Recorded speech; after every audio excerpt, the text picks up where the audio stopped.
Hi అందరికీ, welcome to my channel. ఈరోజు మా అత్తయ్య వాళ్ళ ఊరికైతే వచ్చిన, అంటే మా ఊరికి వచ్చిన నేను.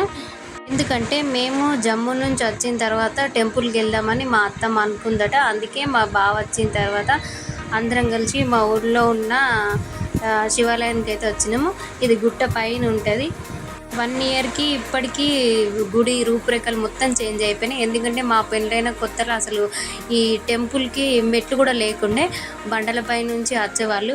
ఇప్పుడు మంచిగా మెట్లు కట్టిరు. ఇయర్కి ఒకసారి జాతర కూడా మంచిగా పెద్దగా చేస్తున్నారు. ఇక్కడ 2 ఇయర్స్ నుండి ఇక్కడ జాతర కూడా చేస్తున్నారు. దర్శనం అయిపోయిన తర్వాత అందరం కాసేపు బయట కూర్చొని ప్రసాదం తిని అక్కడే అందరం కాసేపు కూర్చున్నాం. పైనుంచి విలేజ్ చూస్తే వ్యూ మస్తు కనిపిస్తుంది. అక్కడి నుండి టెంపుల్లో 2 విగ్రహాలు ఉన్నాయి. శివయ్య విగ్రహం ఉంది, మళ్ళీ రాములవారి విగ్రహం. 2 విగ్రహాలు ఈ టెంపుల్లోనే ఉన్నాయి.